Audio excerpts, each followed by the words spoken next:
Bonsoir à toutes et à tous. Oula. C'est un peu fort. Ouais. C'est un peu fort. Ouais. Très bien. Non, c'est très bien. Non, c'est bien. C'est très bien. Oui, c'est bon. Ouais. Donc, bonsoir à toutes et à tous. On est ravis de vous accueillir ce soir aussi nombreuses et nombreux.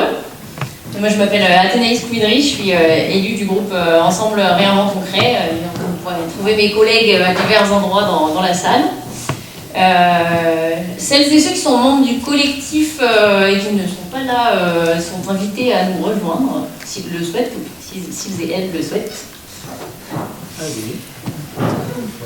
Je veux juste vous faire un tout petit historique de pourquoi on est là ce soir. Au mois de septembre dernier, on a eu en conseil municipal une présentation du projet de ce qu'allait devenir le site de l'ancien hôpital. Et à cette occasion, nous avions demandé si une concertation serait prévue dans cet endroit qui est stratégique pour notre ville, et on nous avait promis qu'il y aurait une concertation avec les Crétoises et les Crétois. Et au conseil municipal suivant, au mois de décembre, nous avons dû nous prononcer sur une convention avec Ipora, qui est un établissement public foncier qui porte le projet. Vous en saurez un peu plus tout à l'heure sur le détail. Et dans cette convention, il y avait un projet déjà précis, écrit noir sur blanc. Et cela nous a beaucoup alertés parce que le site de l'ancien hôpital est au cœur de notre ville. Il incarne à la fois notre histoire commune, car nous sommes nombreux à y avoir vécu des moments importants, et son avenir, car sa reconstruction va avoir un impact profond sur Cré, ses habitants, et sur notre manière d'y vivre. À titre d'exemple, il y a un projet sur le logement, et moi je connais beaucoup de jeunes de ma génération qui sont aujourd'hui vraiment en difficulté pour répondre à leurs besoins de logement, parce qu'ils sont à la fois pas susceptibles de bénéficier de logements sociaux, et en même temps ils ne sont pas en capacité de suivre la hausse des cours du loyer. Et c'est une occasion formidable pour notre collectivité d'avoir la main sur un levier pour apporter des réponses à toutes ces personnes. C'est un lieu qui aujourd'hui est public, et une partie de notre patrimoine commun qui deviendra entièrement privé. Et donc avec mes collègues du groupe Ensemble Réinventons Crée, on a souhaité commencer à informer les Crétoises et les Crétois pour permettre à toutes et tous de se saisir de cette question. Nous avons donc initié une première réunion en février pour partager les informations à notre disposition, parce que nous avions envie de permettre à tout le monde de s'impliquer, et c'est l'objet de cette réunion qui est organisée donc avec le collectif HOP qui est né de ces premières réunions d'information. L'objectif de cette réunion, c'est que vous toutes et tous, les habitantes et les habitants qui se sont concernés par le sujet, vous puissiez vous informer et que vous puissiez choisir de vous impliquer, de donner votre avis. Donc je vais pas être plus longue, je vais laisser la parole à Lise qui va parler pour le collectif. Bonsoir à tous. Donc moi je suis Lise Maillard, membre du collectif HOP. Je vais vous dire deux mots sur le collectif. Donc on s'est réunis à l'appel des élus de Réinventons Crée au mois de février. On est entre 20 et 40 à se retrouver régulièrement. On est habitants de Crée, habitants de la vallée, intéressés par la vie du quartier, intéressés par la vie de la ville et plus largement. Certains avec des professions dans le domaine de l'aménagement, de l'urbanisme, du social, et on se pose des questions effectivement sur quel avenir pour ce grand bâtiment d'une grosse surface à Cré. Nos envies de cette soirée, c'est déjà de vous partager de l'information, vous raconter un peu ce qu'on a compris, faire grossir le groupe s'il y a des envies de nous soutenir, d'aller un peu plus loin dans ce questionnement, questionner le projet de la municipalité, être entendu. Il y a une demande de concertation du projet qui semble déjà bien engagée, et enfin trouver les moyens d'action pour faire évoluer ce projet. Donc on vous propose une réunion en deux temps. Un premier temps d'information, on va partager ce qu'on a compris, un temps d'analyse. Vous pourrez nous poser des questions, on se fera une petite pause, et après on a envie de vous faire participer un peu autour d'échanges sur trois thématiques différentes qui sont à la fois comment peut-on rêver autrement ce projet, quels moyens d'action on a et quelle histoire on a en lien avec cet hôpital. Et à la fin, on vous propose un temps convivial pour échanger en temps informel. Voilà. Je crois que c'est à moi. Bon, je ne vais pas redire bonsoir à toutes et à tous, on est super contents et tout, mais c'est vrai. Donc moi je m'appelle Dominique Marco, je suis comme Athénaïs conseillère municipale du groupe Ensemble Réinventons Cré et je suis chargée d'essayer de vous transmettre, peut-être pas la totalité parce que ce serait trop long, mais l'essentiel des informations que nous avons sur cette affaire. Alors aujourd'hui, le site de l'ancien hôpital, depuis le déménagement des services hospitaliers à Mazorelle qui était en 2014, comporte encore, dans ce site il y a l'EHPAD Armorin, l'EHPAD Sainte-Marie, une maison d'assistance maternelle, une cuisine et des archives. Le déménagement de ces services à Mazorelle, c'est-à-dire à côté de l'hôpital actuellement, est prévu depuis longtemps. Il semble avancer à peu près au rythme prévu, avec un transfert qui pourrait avoir lieu fin 2025, début 2026. Alors la question est, qu'est-ce qu'on fait de ce site magnifique, un belvédère sur notre ville et sur la vallée, et auquel de nombreux Crétois, et pas seulement de nombreux habitantes et habitants de la vallée, sont très attachés et qui fait partie de notre patrimoine commun. Ce site a déjà suscité des envies et des projets, des idées. Par exemple, dans le programme de la liste élue au municipal, la reconversion d'ancien hôpital devait permettre d'accueillir un pôle associatif, des locaux d'activité, des espaces de coworking, de l'hébergement touristique, de l'accueil d'événements à côté de logements, mais aussi un lieu d'accueil, d'accompagnement d'artistes, tout ceci dans l'idée d'un écoquartier. Ça, c'était ce qui était dans le programme de la liste qui a été élue. L'autre équipe, on dit pas laquelle c'est, devinez, avait imaginé aussi des choses, et en particulier un pôle d'hébergement pour répondre aux besoins d'hébergement temporaire des personnes de passage, parce qu'il y en a pas mal, artistes, saisonniers, sportifs, jeunes travailleurs, touristes, mais aussi bien sûr des logements sociaux ou conventionnés pour répondre à ce que Athénaïs a fort bien décrit tout à l'heure, c'est le besoin de logement pour les jeunes. Il a même été question à un moment d'une opération de béguinage de 70 logements co-gérés pour les seniors dans une convention avec l'État. Donc il y a eu beaucoup de choses qui ont été dites. Et aujourd'hui, la ville porte un projet qu'on va essayer de vous décrire. Et voici les bâtiments qui sont concernés dans ce projet.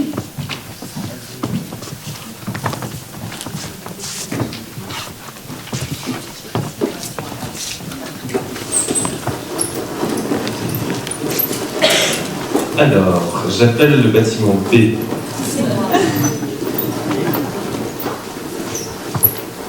Donc, je suis le bâtiment B, actuellement EHPAD. Je fais près de 3500 m² de plancher. Je suis considéré bâtiment remarquable par les urbanistes.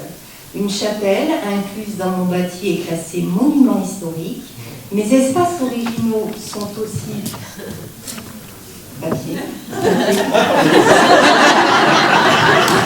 Les espaces originaux sont issus d'un ancien couvent d'avant 1789.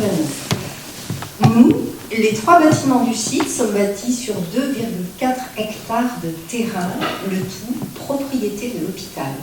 Avec le projet actuel, je deviendrai un hôtel de 60 chambres, niveau 3 étoiles, équipé d'un restaurant d'environ 200 mètres. Bravo. Merci, bâtiment B. Bâtiment C et D.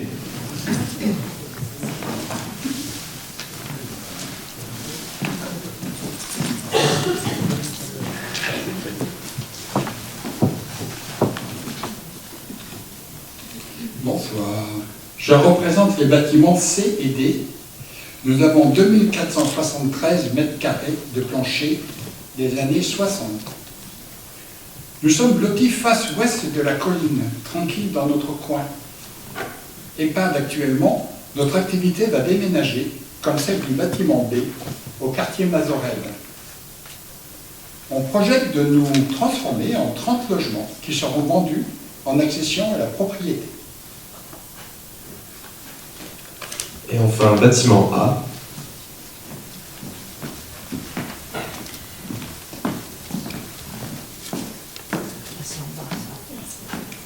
Bonsoir, mesdames, messieurs, je suis le bâtiment A, oui le grand, celui qu'on voit de loin, ex-hôpital de Crèves, fier et novateur à l'époque de ma construction. À part une maison d'assistance maternelle, je suis vide depuis plusieurs années. Je fais partie depuis presque 100 ans du paysage urbain de la ville. Je fais 3200 m² de plancher en bon état global. Ma démolition est programmée, je vais donc devenir une escalade devant l'hôtel.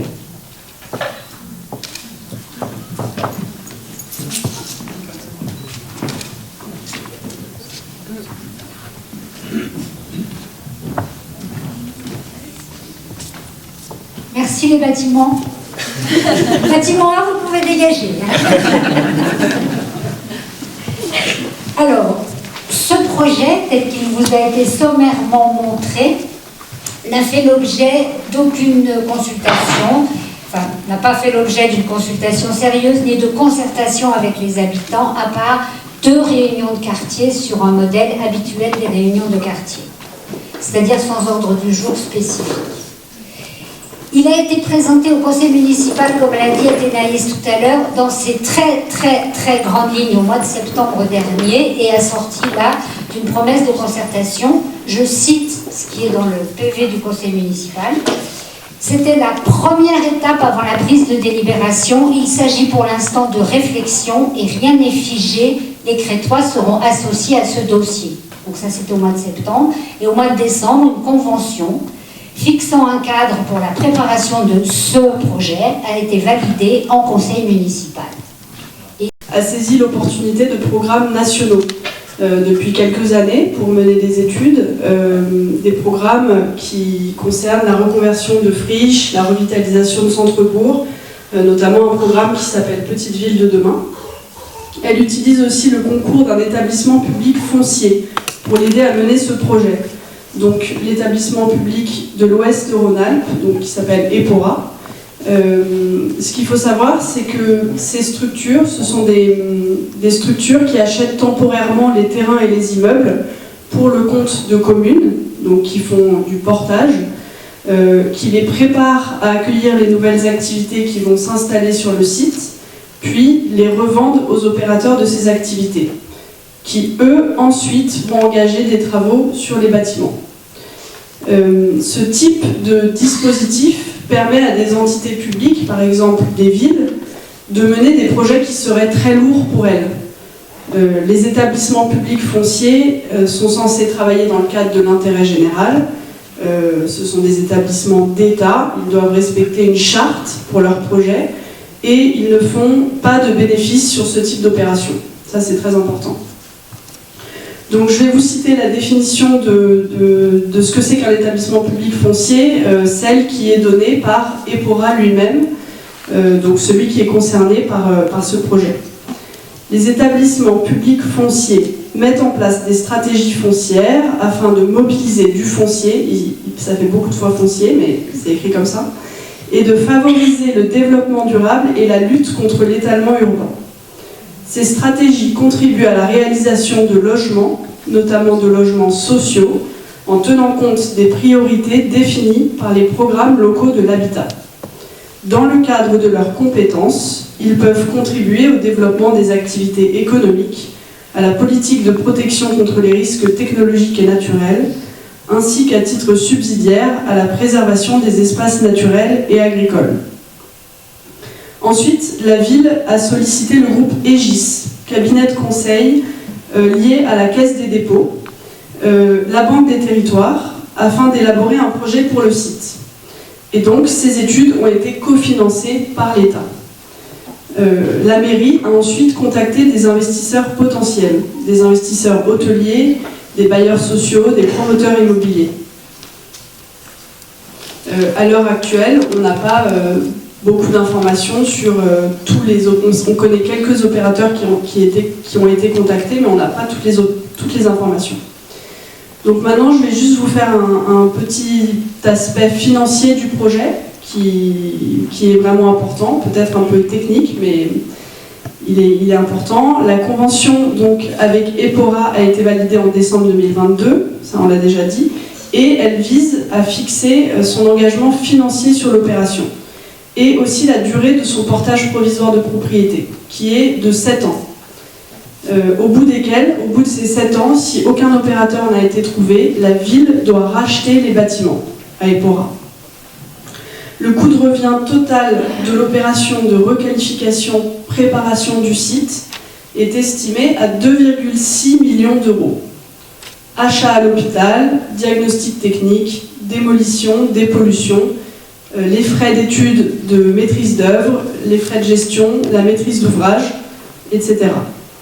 La revente aux opérateurs, ensuite, est prévue à 800 000 euros, est estimée à 800 000 euros, de l'ensemble du site.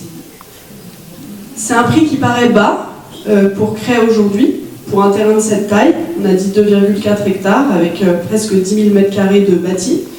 Mais c'est un des objets justement d'une opération avec un établissement public foncier.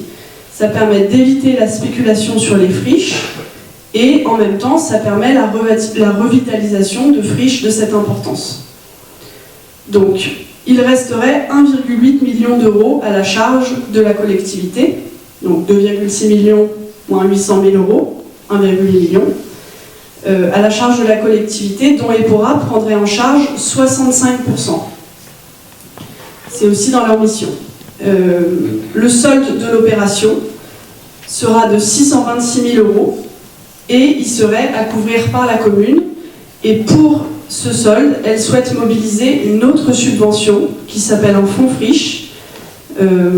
Donc il en résulte finalement un financement total de 1,8 million d'euros sur des fonds publics, soit de l'État par le biais d'Epora ou la subvention du fonds friche, soit par la commune s'il reste un solde à régler. Sans compter ensuite les investissements que la commune devra financer, notamment en parking, aménagement paysager, travaux de voirie, sur les espaces publics qu'elle conservera autour du projet. Donc c'est vraiment le coût de la préparation de la parcelle, de la démolition, de la dépollution. Il ne s'agit pas du prix du projet qui ensuite est à faire par les opérateurs. Donc cette convention, pour l'instant, avec Epora, elle est établie sur le projet tel que nous vous l'avons brièvement présenté, mais il reste des possibles, parce que ce type de convention vise principalement à fixer la participation financière d'Epora pour préparer le site, mais ne fige pas le projet. Il peut encore évoluer s'il reste dans l'enveloppe financière d'engagement d'Epora. Ça va, vous n'êtes pas la grosse tête, là?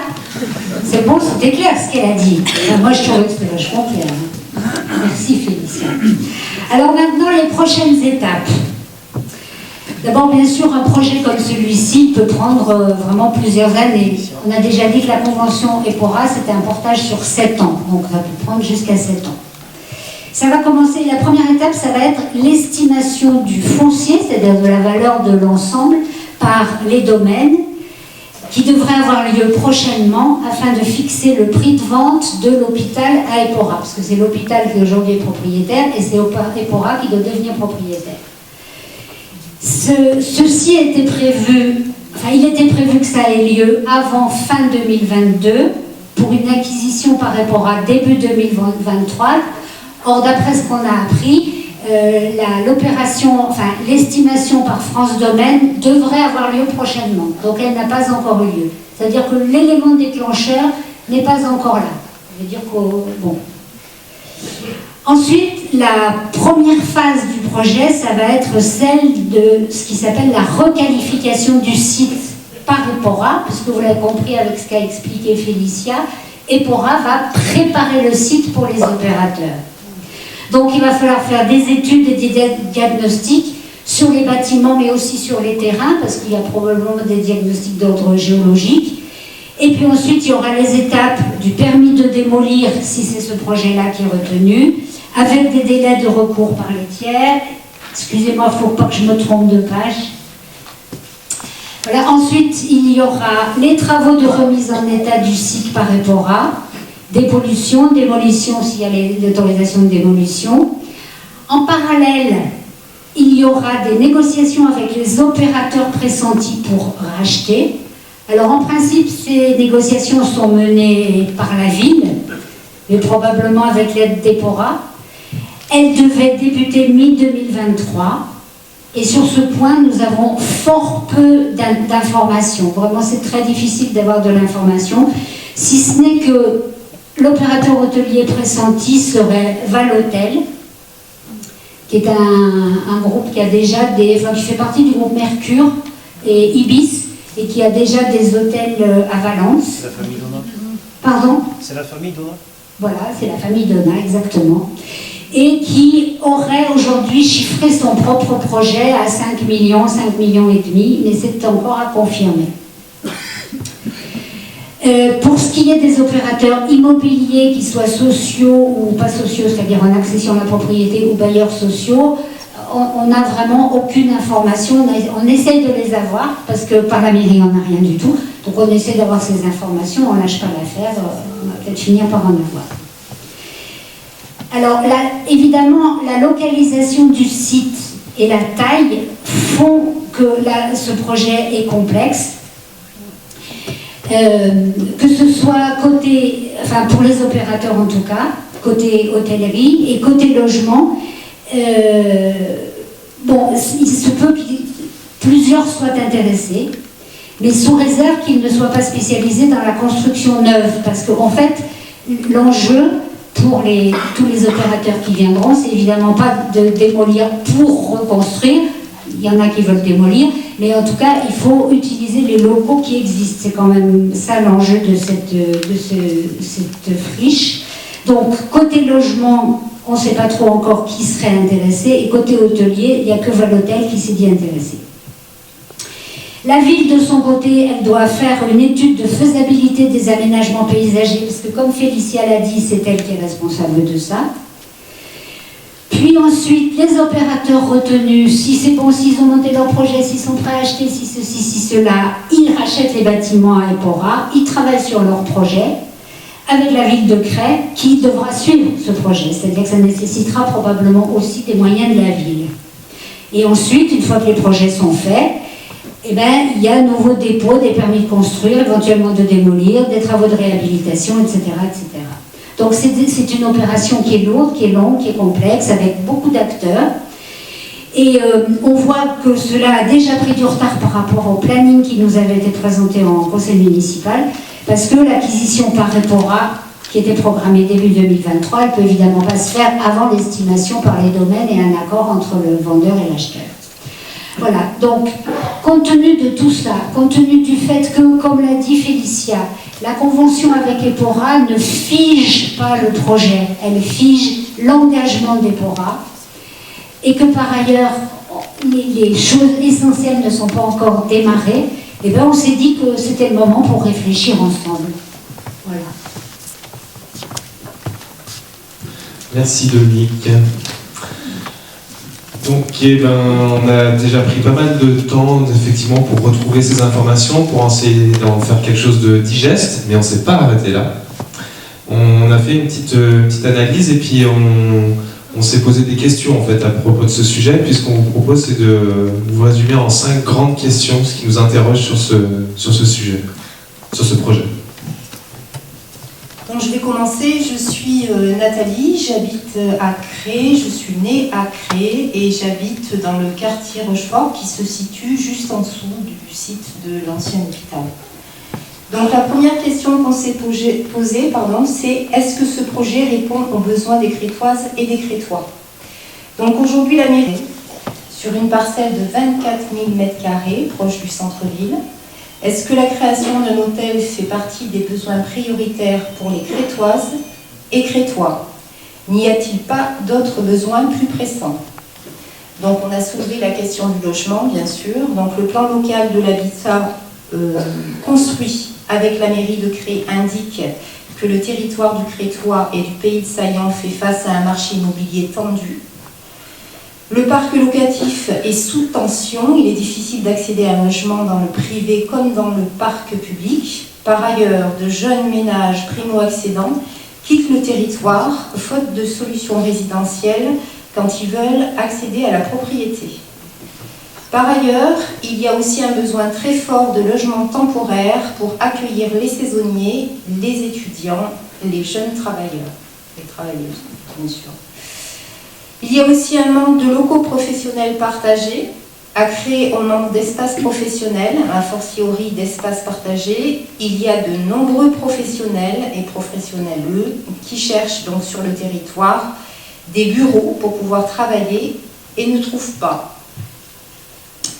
Il manque aussi des lieux associatifs. De nombreuses associations ont des difficultés pour trouver des locaux, pour organiser des événements, des séminaires, des activités, des réunions. Et aussi un accueil pour les enfants et les jeunes à créer, comme dans toute la vallée par exemple. Les places en crèche sont rares et de nombreux parents se trouvent confrontés à de grandes difficultés pour trouver des solutions de garde. Donc ça, c'était pour répondre un petit peu à la première question. La deuxième, c'est pourquoi privatiser un bien public de grande valeur? Pour rappel, la mise en état du site coûtera 1 800 000 d'argent public. Donc aujourd'hui, l'hôpital, c'est 10 000 mètres carrés publics, et demain, c'est 0 mètres carrés. Public.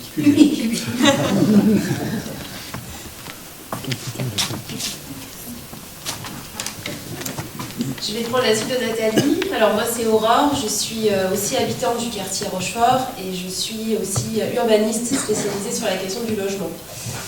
Alors parmi les incohérences et les questions qu'on a ciblées par rapport à ce projet, donc après la question de ça ne nous semble pas répondre prioritairement aux besoins des Crétois, ça ne nous semble pas justifier de dilapider aussi un patrimoine public. Ce qui nous a aussi interrogé, c'est la question de pourquoi démolir un bâtiment plutôt que de le rénover. Alors on est en effet dans un contexte de raréfaction du foncier. On doit faire on a des ressources et des contraintes qui sont croissantes. Ce qu'on a pu voir, c'est qu'en fait, l'ADEME a publié une étude en disant que la construction d'un bâtiment, ça consomme 1,6 tonnes au mètre carré de matériaux, et ce qui est 80 fois plus important que la rénovation de ce bâtiment de manière écologiquement performante. Pour nous, il y a un non-sens écologique.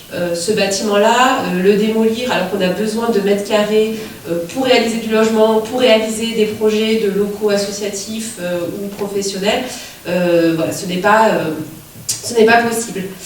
C'est aussi un bâtiment qui a plus de 100 ans, qui a été construit avec des matériaux nobles, qui est bien orienté, qui est lumineux.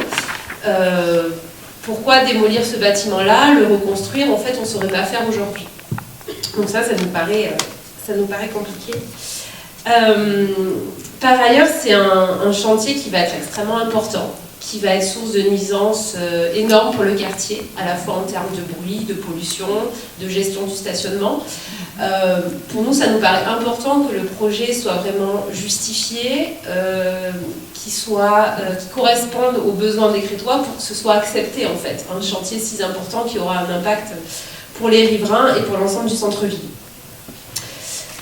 Aujourd'hui, l'intérêt du quartier, un hôtel, des logements d'accession, on ne voit pas trop. On aurait besoin d'espaces publics pour ce quartier, on aurait besoin que les espaces publics soient rénovés. Il n'y a rien qui est articulé par rapport à ce projet d'hôtel.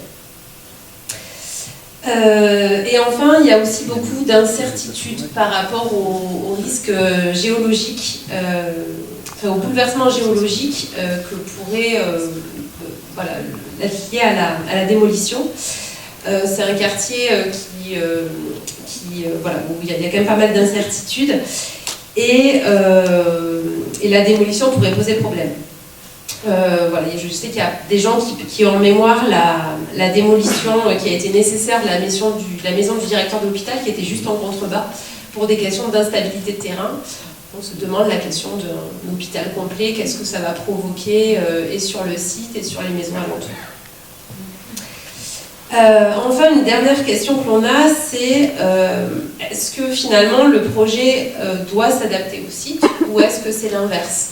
Et aujourd'hui, clairement, ce qui est mis en œuvre dans ce projet, c'est plutôt le site qui s'adapte au projet.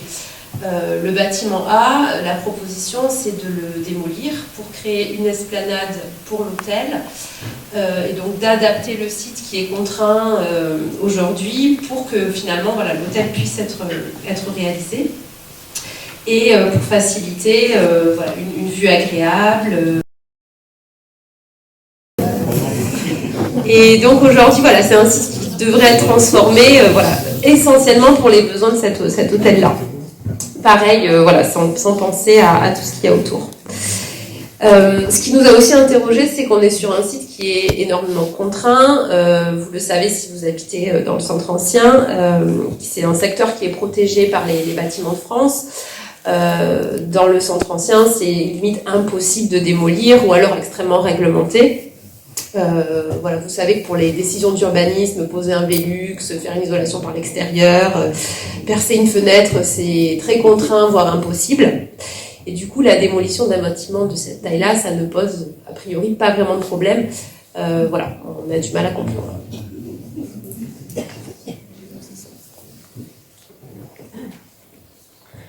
Et enfin, le dernier point, en fait, c'est pourquoi ne pas décider avec les Crétoises et les Crétois. On a de nombreux habitants de la vallée qui ont une histoire personnelle avec ce bâtiment. Des gens y ont travaillé, ils sont nés, se sont fait soigner, ont veillé des proches dans ces chambres. Et c'est un symbole de la vie collective aujourd'hui, un bâtiment public dans lequel on prend soin, et on prend soin encore, de toutes les personnes qui en ont besoin.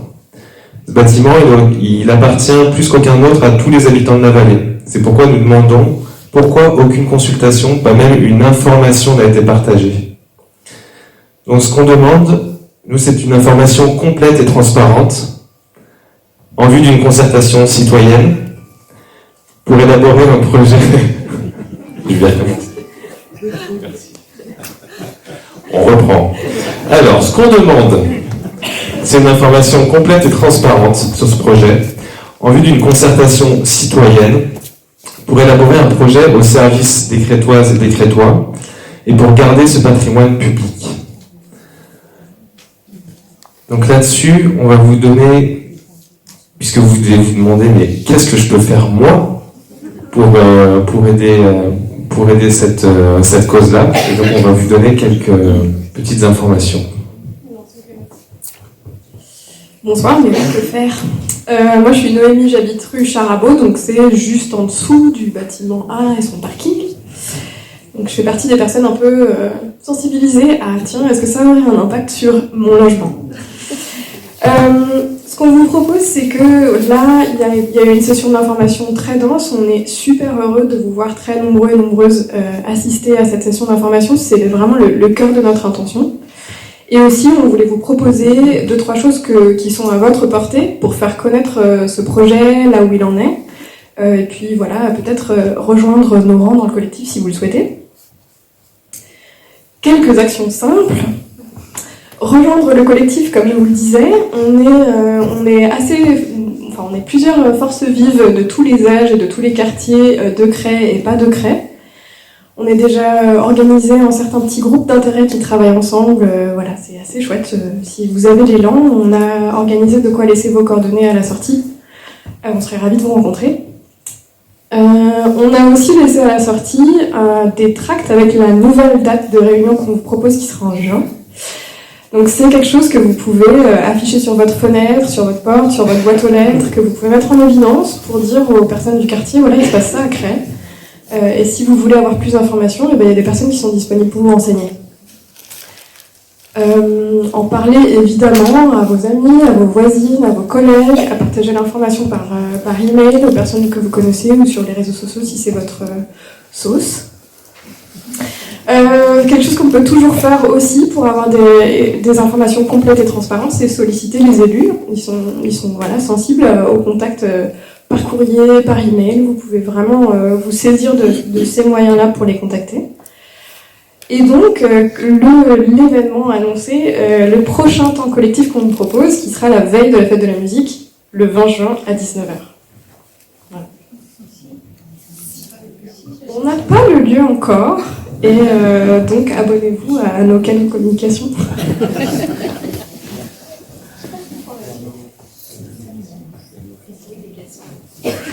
Et bien, pour nous, c'est terminé. Merci beaucoup. Et on a prévu un temps de questions. Voilà, donc de clarification sur des choses que vous n'auriez pas compris. Ce n'est pas une question, c'est une remarque très importante parce que le groupe qu'on appelle opposition, qui n'est pas opposant à tout, représente quand même 48,8% des votants. Et peut-être plus si tout le monde avait voté, mais je pense qu'il y avait déjà un désintérêt pour le vote, pour tout vote d'ailleurs. Alors je me dis que si ces gens les 48,8% sont plein de bon sens, et je pense que parmi ceux qui ont élu les 20 complices de Mariton, il y a quand même parmi eux quelques personnes qui ont du bon sens et du cœur et qui n'accepteront pas que ce patrimoine passe au privé. Merci. Une question? Ah.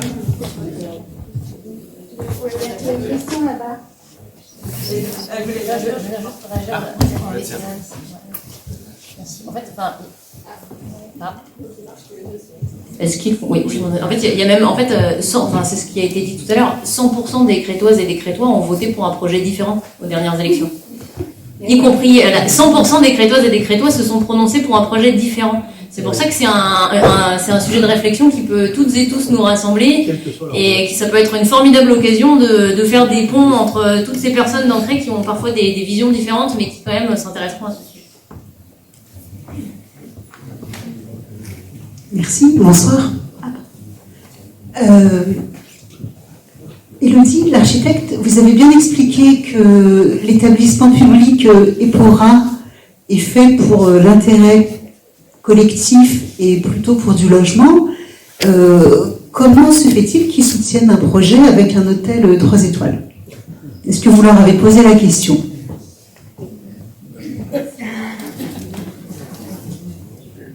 Alors, vous m'entendez? Non. Mais du temps. Et là, vous m'entendez? Non, toujours pas. Mais du temps. Vous m'entendez? Oui. Alors, c'est peut-être pas une réponse complète que je vais faire. Parce que moi, j'ai eu à Epora la personne qui a suivi le dossier, qui suit le dossier. Et quand je lui ai fait la remarque que c'était incohérent avec la stratégie d'Epora, parce que la stratégie d'Epora, c'est surtout logement, revitalisation des centres-villes, mais il y a activité économique. Donc, bien sûr, l'argument, c'est de dire l'hôtel, c'est une activité économique. Mais à part ça, quand j'ai dit ça ne correspond pas à la stratégie d'Epora, la personne m'a répondu la texte. Mais bon, on va essayer d'avoir d'autres rapports avec Epora pour bien comprendre exactement les marges de manœuvre surtout. Bonjour. Bonjour, j'avais une question sur la partie financement. J'ai compris les 2,6 millions d'euros de travaux, de préparation et tout ça. Est-ce que ça inclut le prix d'achat? Oui. Oui. Ok, donc on ne connaît pas le prix, mais on sait que c'est un c'est environ 800 000 euros.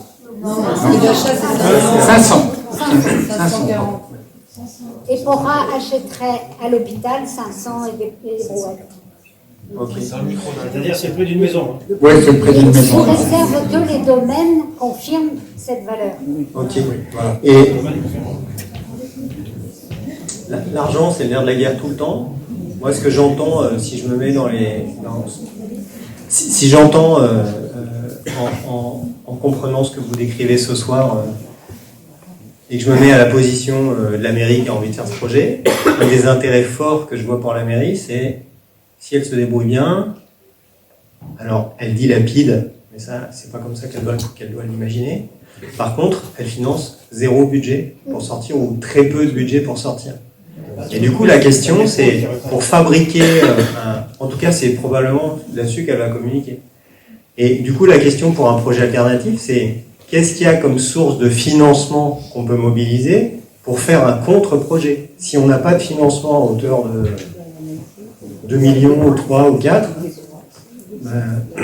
donc je pense que là, il y a une question à se poser. Peut-être que vous avez déjà une partie des pistes, mais en tout cas, comment on peut creuser ce point-là? Merci. Est-ce que je dirais... Non mais on m'entend ou pas? Non. Si, mais...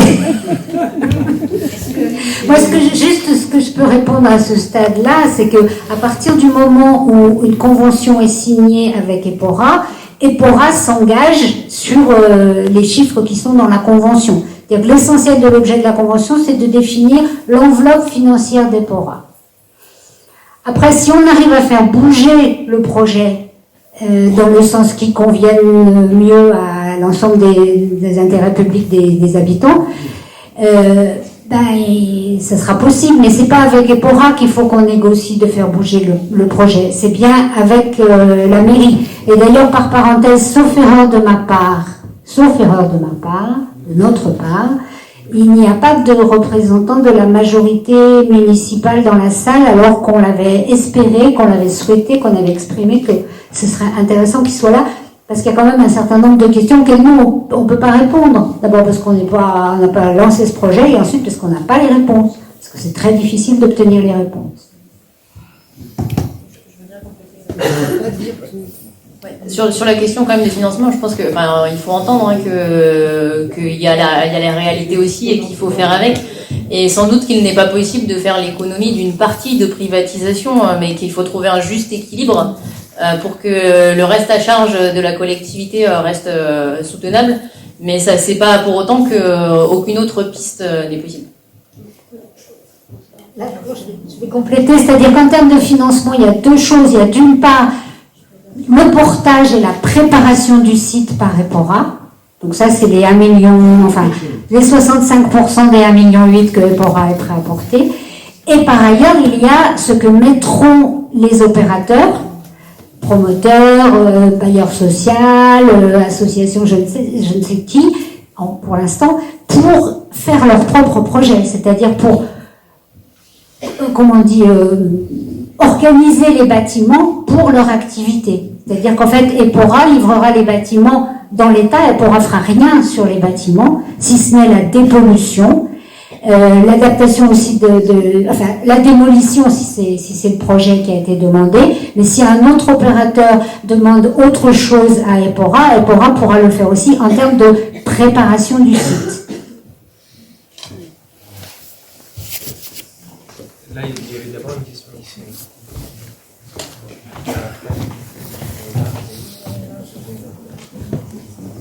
Oui, moi je m'inquiétais au niveau de tous ces arbres qui sont autour. Est-ce qu'il a été question d'en parler dans ce projet? Est-ce qu'on en a fait état? Parce que j'ai vu qu'il y avait une grande partie il y a une petite forêt derrière.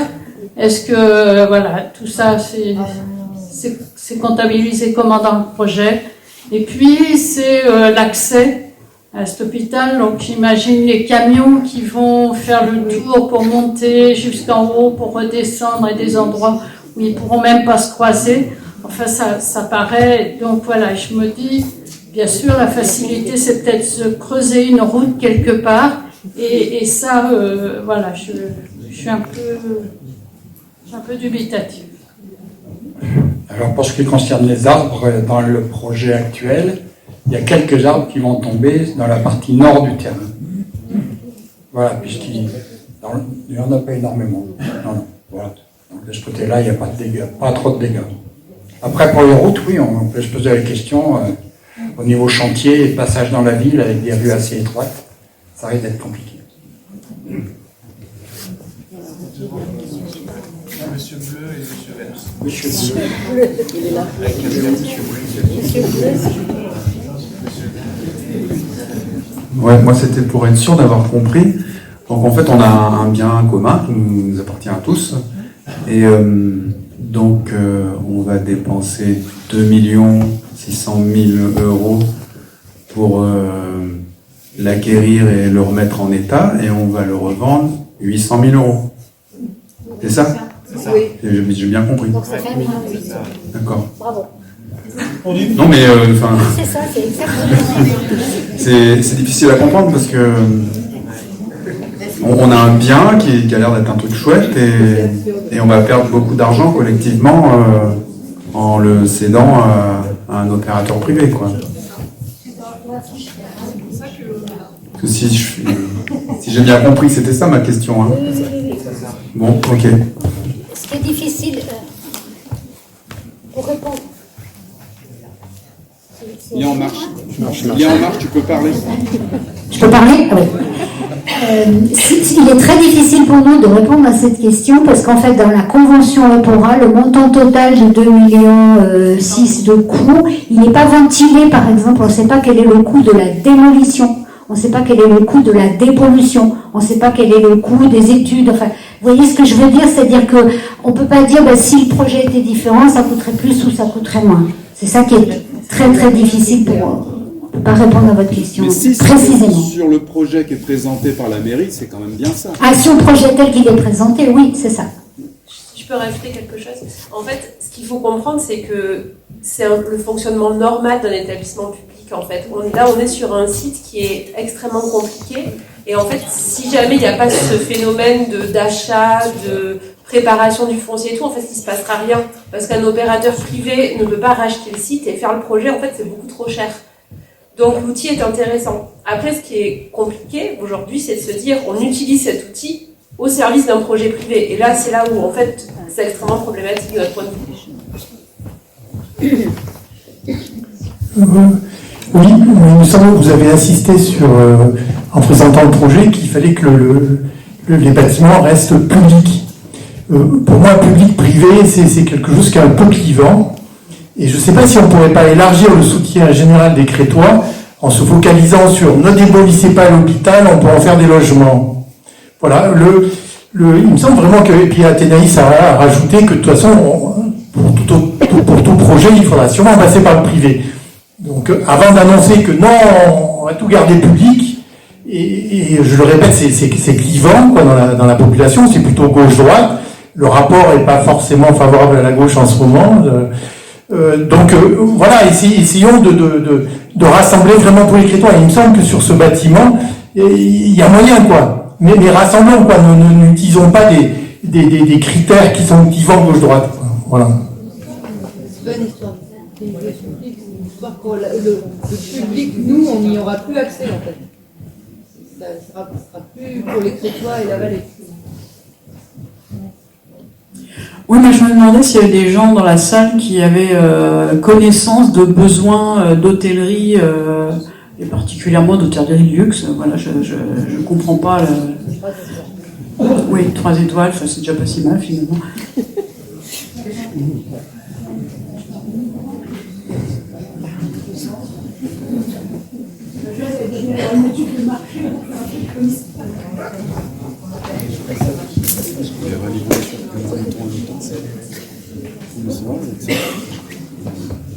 Oui, sur cette question. Ah non. Non, mais il y en a qui ne veulent pas que je cause. Voilà. Sur cette question d'hôtel, en fait, nous, on a cherché à savoir pourquoi un hôtel. Et bon, on n'a pas de réponse complètement précise, mais la réponse essentielle, c'est des bâtiments qui sont grands. 3000 m², c'est quand même pas de la gnognotte. Et trouver un opérateur qui soit... C'est ce que dit le cabinet Aegis et c'est probablement la motivation de la mairie. Trouver un opérateur qui soit prêt à s'engager sur un bâtiment de cette taille, c'est pas évident. C'est ça qui était la réponse, en fait, pour l'hôtel. Et c'est aussi l'explication, semble-t-il, du choix de démolition. Puisqu'il semblerait que dans les premières hypothèses, l'hôtel devait se situer dans le bâtiment B, et que le B devait être démoli en partie ou pas. Et finalement, dans la dernière hypothèse, c'est le bâtiment A qui est démoli, et c'est probablement à la demande de l'opérateur hôtelier pressenti pour qu'il puisse avoir l'esplanade, la vue sur la ville et la piscine et la place pour tout faire. Voilà. Donc en fait, je dirais pas que c'est la facilité d'avoir choisi l'hôtel, mais un peu quand même. C'est un peu moins difficile, en tout cas, que d'autres opérateurs. C'était tentant.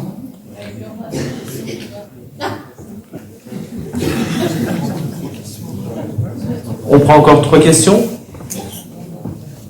Il y en a une autre là-bas, t'as vu? Et il y avait Simone. Ah, Simone, du coup. Moi, je voulais réagir au public privé. Et effectivement, moi, je suis pas choqué qu'il y a une super aubaine, quoi. C'est un super bon plan. C'est pas cher. En plus, on a de l'aide de l'État pour le faire. Donc, ce serait logique, justement, que ça profite à tous. Et qu'il y a une part de privé, bah oui, mais il y a privé et privé. C'est-à-dire que par contre, si c'est pour derrière, oui, c'est la facilité de faire un hôtel, bah ouais, c'est plus simple. Il y a des gros groupes, c'est leur métier de faire des business plans, de rentabiliser des investissements, ils savent super bien le faire. Du coup, privé et privé, moi ça me choque un peu, par contre, que cette aubaine d'argent public serve ce genre de projet-là, parce que c'est encore aller servir le grand capital, entre guillemets, pour faire du clivage gauche-droite, mais privé et privé, il y a privé et privé, il y a par exemple un outil qui est méconnu à l'heure actuelle, qui est la coopérative d'habitants, par exemple, qui date depuis 2014. Bah, c'est plein de petits privés qui se mettent ensemble pour avoir un habitat partagé. C'est bien du privé, par exemple.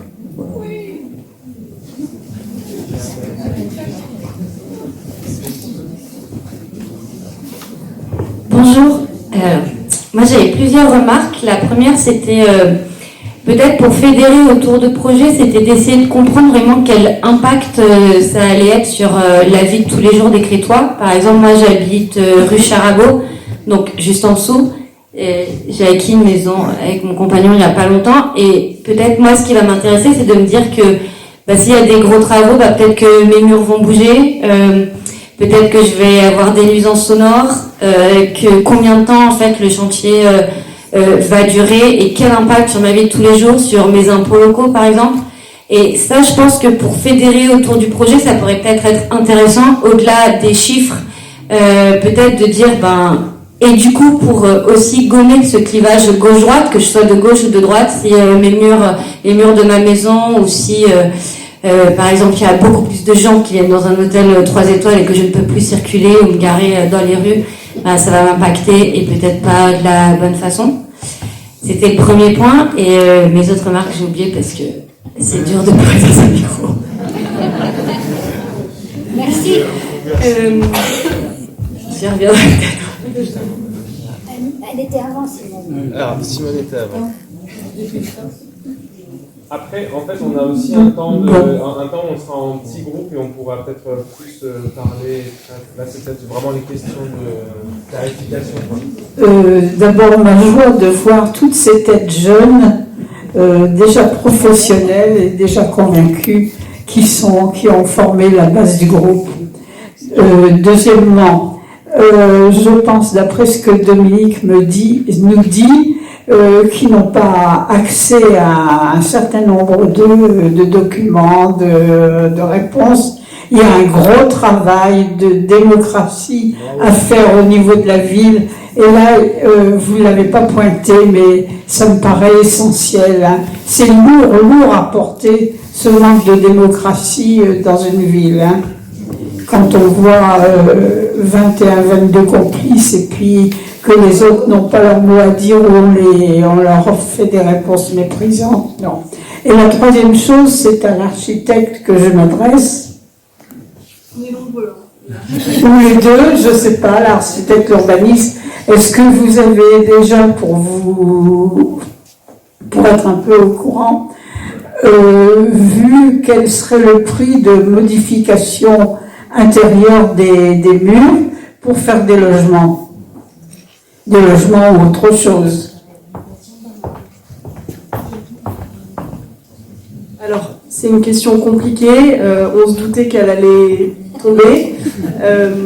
C'est pas parce qu'on est un certain nombre de personnes engagées dans l'aménagement du territoire, architectes, urbanistes, qu'on a pu travailler sur un projet alternatif. Les réunions, elles ont commencé en février. Aujourd'hui, on est là en tant que citoyen de Cray. On crée un collectif parce qu'on pense que c'est vraiment extrêmement important de fédérer les gens autour de ce qui va se passer sur ce site. Mais donner un prix à la louche de combien coûterait une opération de logement dans un bâtiment dont on n'a accès à aucun diagnostic technique, on n'a accès à aucun diagnostic patrimonial, on n'a accès à aucune étude de sol, on n'a accès à rien en fait, ce serait vraiment beaucoup trop tôt. Donc je peux pas du tout répondre à votre question. Tout ce que je peux dire, c'est qu'on a vu les études du cabinet de conseil d'Egis sur le projet d'hôtel et qu'on les trouve déjà extrêmement légères, très peu fournies, d'une qualité assez médiocre. Et je voudrais pas vous proposer des chiffres aussi médiocres qu'eux, donc je peux pas vous répondre. Ce sera faisable avec du travail, évidemment, mais qu'on n'a pas fait pour l'instant. J'ai une question ici. Monsieur. Il y avait la dame en vert là-bas. Ouais. Oui, la dame en vert. Et monsieur en noir, non?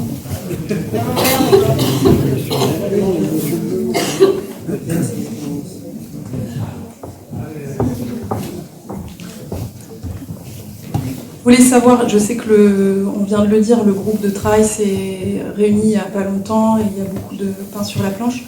Je me demandais si on ne pouvait pas trouver des leviers en allant chercher des billes auprès de services de l'État, etc., qui pourraient nous donner des infos, notamment sur la question patrimoniale. Vous avez dit on est dans le centre ancien, c'est protégé bâtiment de France. Est-ce qu'un projet comme ça va passer au permis de l'avis de l'architecte des bâtiments de France? Est-ce que il n'y a pas des choses à faire jouer pour montrer que ça ne va pas s'insérer dans le paysage, dans le patrimoine ancien du centre?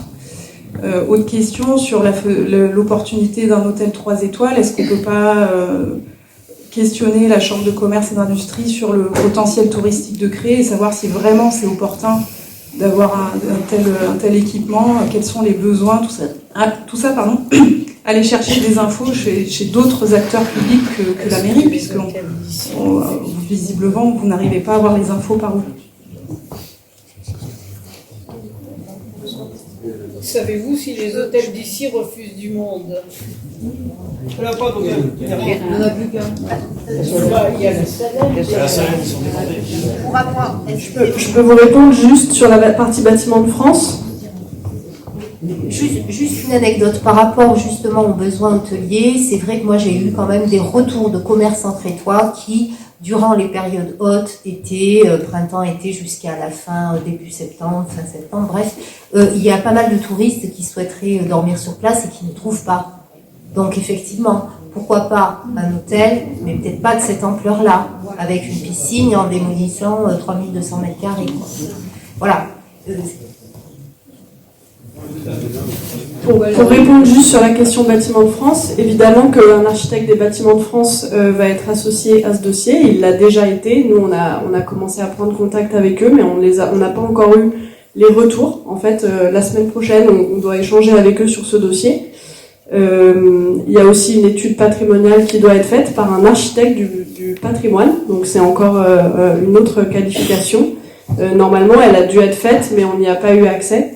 Voilà, donc c'est ce qu'on peut vous dire. Après, les architectes des bâtiments de France se prononcent différemment aussi en fonction de leur sensibilité et de comment dire, leur avis sur la morphologie urbaine du centre ancien.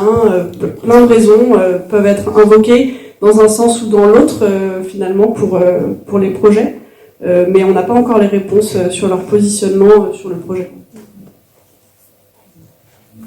Peut-être à moi. Oui, il me semblait que pour un projet de cette ampleur, une concertation préalable était obligatoire. C'est le code de l'urbanisme qui a l'air de dire ça, de ce que je dis. Une concertation préalable obligatoire de la population. Vous avez des infos là-dessus?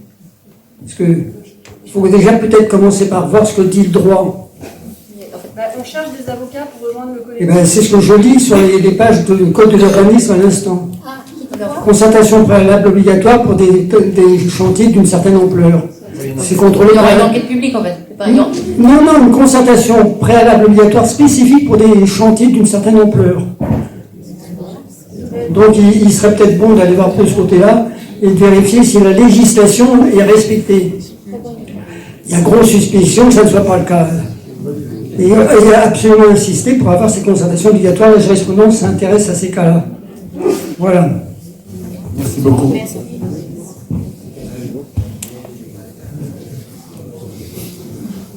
Donc, Catherine Pan, je suis conseillère municipale.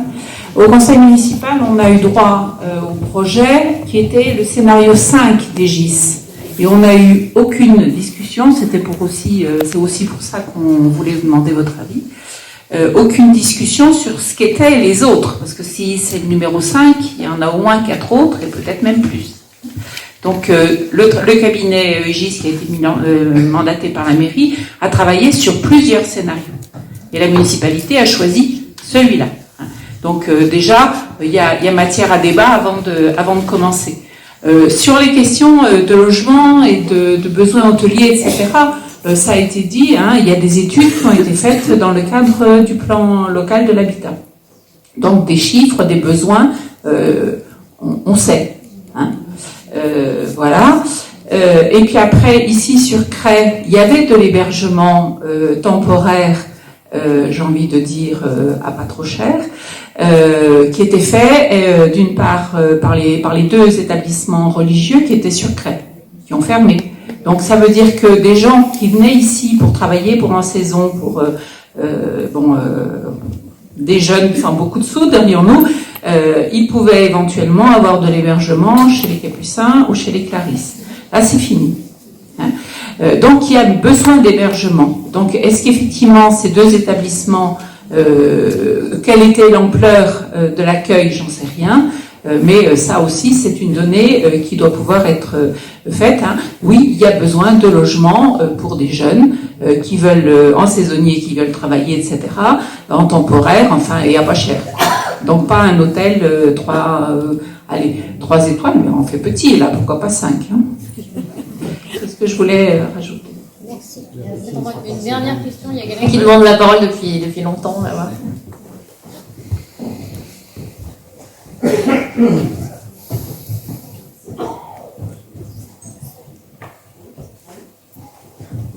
Allô ?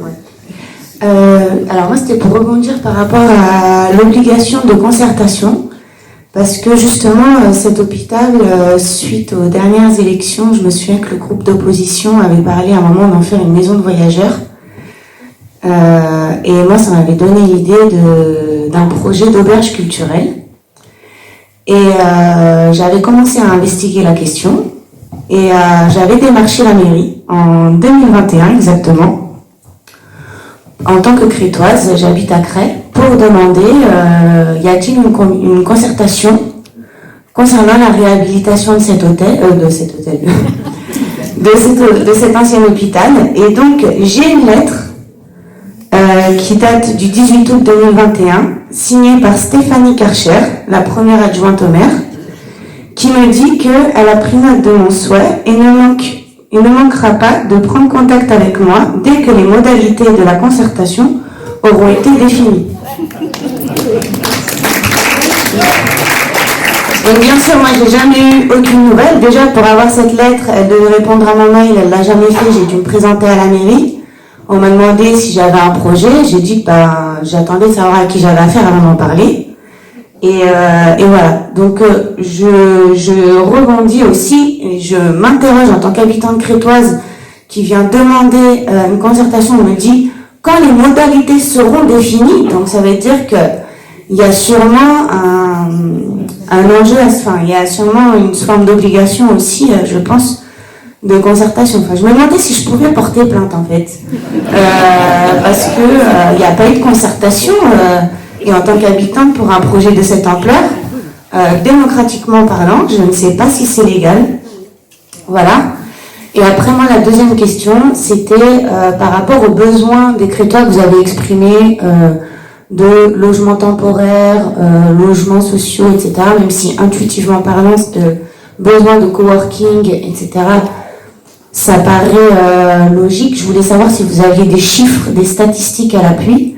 Et je me demandais si EPORA, c'est ça ? Si un projet de ce type ne répond pas aux besoins des Crétois, est-ce que EPORA peut vraiment quand même s'engager, même si il y a de la facilité financière enfin, voilà, je me demandais par rapport à la raison d'être de cet organisme EPORA, si on démontre qu'en fait ça ne répond pas à des besoins de la ville, si ça pouvait vraiment se faire. Merci.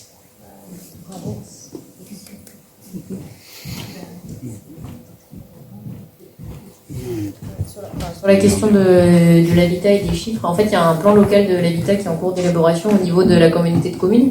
Donc, en fait, c'est pour ça aussi que ça aurait vraiment un intérêt que ce projet-là, il se construise aussi en concertation avec les communes voisines et en particulier avec celles de la communauté de communes pour avoir quelque chose de cohérent et répondre réellement aux besoins du territoire. Après, là, moi, les chiffres, je les ai pas, mais on peut les avoir. Et après, pour répondre juste sur l'établissement public foncier, c'est un outil qui est au service des collectivités pour les aider à porter des projets. C'est pas lui qui fait le projet. Il n'a pas de volonté politique. Il est censé respecter l'intérêt général et une charte dans laquelle il s'engage. Il engage sa stratégie. Mais c'est très compliqué puisque, certains vont dire oui, mais développer une activité touristique pour la ville de Crest, c'est dans l'intérêt général. D'autres vont dire non, etc. Donc lui, EPORA, en fait, c'est vraiment un outil qui est au service de l'intérêt public, mais presque neutre sur la définition du projet lui-même.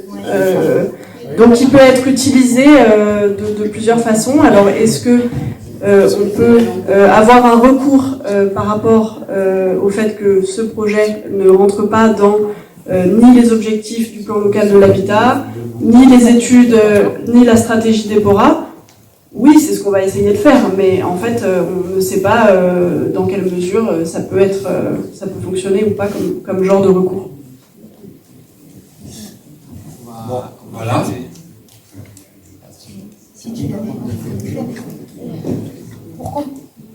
Pour compléter.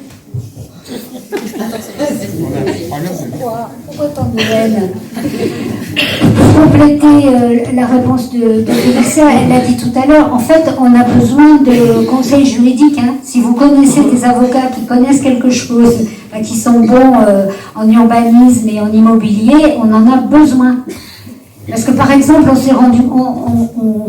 a peur que la convention EPORA, puisqu'elle a été validée au conseil municipal en décembre et qu'on est déjà au mois de mai, normalement on avait 2 mois pour la contester. Et on ne l'a pas fait. Donc est-ce que par exemple on peut le faire plus tard? Répondre aux questions que vous évoquez sur EPORA, on a vraiment besoin d'un appui juridique. Vous avez un levier, c'est le levier du référendum. Alors on a le levier... C'est ce qu'ils vous auraient dû déjà faire pour la piscine. Oui, mais bon, c'est pas non, mais la piscine, c'est passé, mais là, vous avez un levier. Déjà, vous êtes au niveau des... Est-ce que c'est le moment d'un Oui, voilà. Donc, c'est le moment, en effet, de se répartir dans les tables, parce que... Vas-y. Oui, c'est très intéressant. On voit qu'il y a des questions très pertinentes. Il y a des avis importants. On a besoin de prendre des notes. On a besoin d'être plus nombreux. Il y a des compétences dans la salle. On recrute. Voilà, donc, ce qu'on vous propose, c'est maintenant de passer au niveau des tables, de façon à pouvoir dialoguer, poser sur le papier des questions, des réponses, qu'on veut, mais avoir plusieurs groupes de travail. Pardon. Alors, et avant, c'était la pause quand même. La pause et la pause boisson, non, aussi?